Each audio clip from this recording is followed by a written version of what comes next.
And just before I start with the reading, first of all, welcome to another reading from Science of Mind Daily Guides, Science of Mind magazine. Somebody was saying to me yesterday they were watching one of my broadcasts and they thought I was speaking in too low of a voice. You have a soft voice and I couldn't hear you, which is fine. I like feedback. So if that's the case, if I'm speaking too softly, I will do one of two things, or maybe both. I will raise my voice more and I will turn up the volume of the microphone. So one or both. So let me know, please. I love this kind of feedback. As you know, this month's writings are different. It's not one author for the whole month. It's a series of authors, probably 31, I'm sure, unless they repeat somebody, it's going to be 31 different people. And I was always pre-reading the reading for today, which I accidentally read quickly the other day, so you're going to get it twice. So maybe the universe wants us all to hear it twice. Maybe it just wants me to hear it twice. Maybe it just wants one of you out there to hear it twice. I don't know, really. But there we are. I thought it would be good to go back and read a little something about each of the authors each day.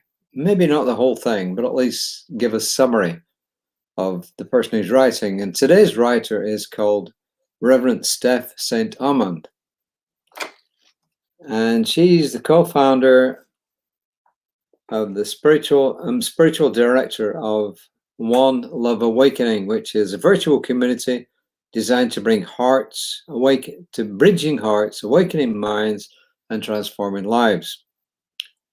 And she isn't like me, she's an ordained minister with Centers for Spiritual Living.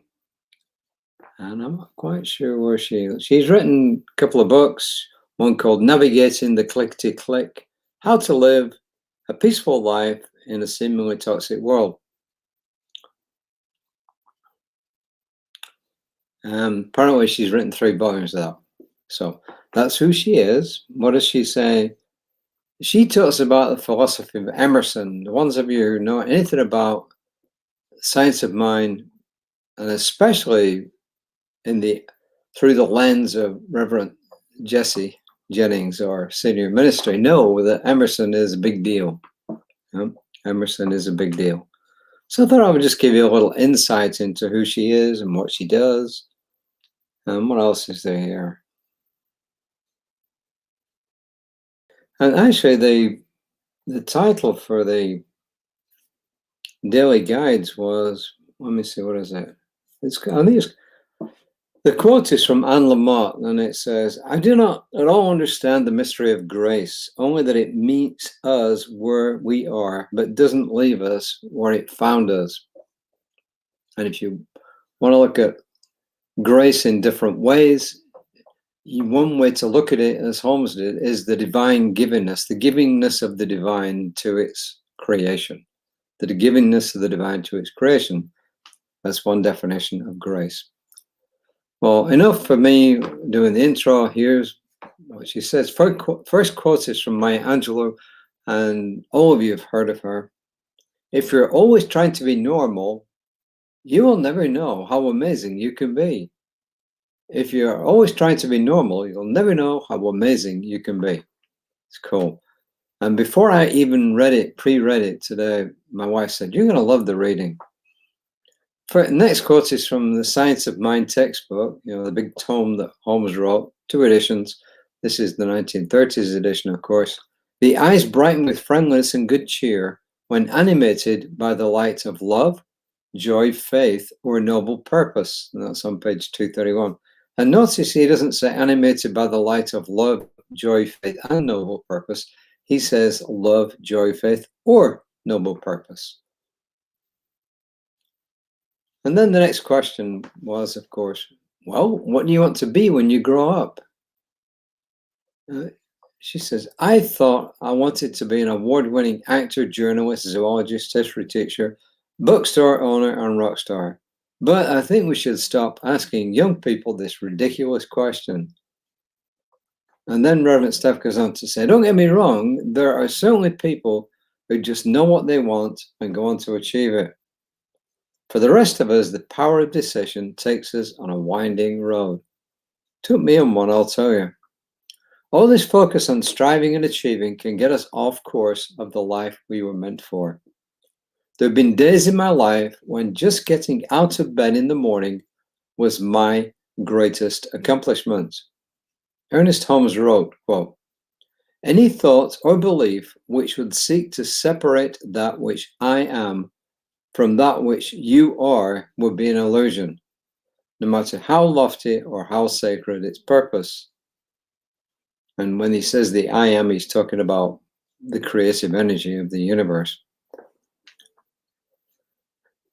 If I asked this today, I would say that when I grow up, I want to be happy, living an authentic life, determined to be a peaceful, loving presence for the world around me. That's the purpose that motivates me. Steph goes on to say, I recognize the noble purpose in being present for the moment. I am in an attentive relationship with the living presence of spirit. The lofty, sacred purpose before each of us is to be present for the moment before us and shine a light on the illusion that we are separate from one another or separate from spirit, God, the divine, the all, whatever you want to call it. The gift you give the world today is your authentic and magnificent self. As I said, that was Reverend Steph St. Armand, and it's actually published in March 2022. One good thing about the Science of Mind magazine digital version is that you can go back and you can actually seek out previous issues. I think it was back 20 years. It goes back a long time. So it's pretty easy for me to go back to 2022, dig out the March edition, and look at Reverend Steph and read a little bit about Reverend Steph. So that was about that. And of course, I completely forgot what I was going to say next. Oh, yeah. Reverend Steph talks about what do you want to be when you grow up and how it took her on a winding path. It took me on a real winding path. I originally wanted to be a priest. At least that was in my teens. But then things happen in your teens, and some of those things are not conducive to the way the Catholic Church looks at ministry, priesthood, which is kind of wacky in a way because priests in the Latin Rite of the Roman Catholic Church are not allowed to get married. There's a smaller section of the Roman Catholic Church called the Eastern Rite. And in that Eastern Rite, the priests can get married. I don't think they become bishops, but they can get married. The Orthodox churches, which are really pretty close to the Catholic, whether they want to admit it or not, they can get married. The High Church in the Anglican Episcopalian tradition, which is pretty much as Catholic as you can be without being Catholic, they get married. Lutherans, one section of the Lutheran Church, ditto. Anyway, bottom line is this. When I realized, when it fully dawned on me that this wasn't really a viable thing for me, I gave it up. And I put it all to one side and I pursued my different careers. And then later on in life, when I was living in Atlanta, I decided I wanted to become a deacon in the Catholic Church, which is like the next step below being a priest. You get ordained just the same way that you do as a priest, but it's like 3 years of study. Well, at least it was back then. Well, I completed 2 years. The third year is just learning how to give sermons and go and visit in parishes. But I got moved by my company to Houston, so I've got to do that. Bottom line is I eventually ended up in Science of Mind through United Church of Religious Science, as it was then, became a practitioner and then a minister. So to cut a long story short, I kind of ended up back where I originally started, but from a different route and in a different expression of spirituality. So that's my story for any of you who didn't know it. And maybe most of you didn't know it. So what's the message to all of us here? It's simply, I think, to live in the moment. And that really was the message previously in this month's readings. It's to live in the moment, to be present in the moment. And how do we do that? Well, there's simple ways we can do it, as I've mentioned before. When you clean your teeth, clean your teeth. Most importantly, when you drive the car, drive the car. Recently, I've been on the road and I've seen people doing wacky things while they're driving. One time, it's a while ago, I saw a guy reading a book, driving up I-45, which is the main freeway going north out of Houston, reading a book doing 65 or 70 miles an hour. And he was the driver.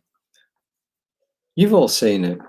And those are extreme examples. But we can clean our teeth when we clean our teeth, right? We can brush our shoes when we brush our shoes. If we still brush them nowadays, I don't know. But you know what I mean. So we just practice being present.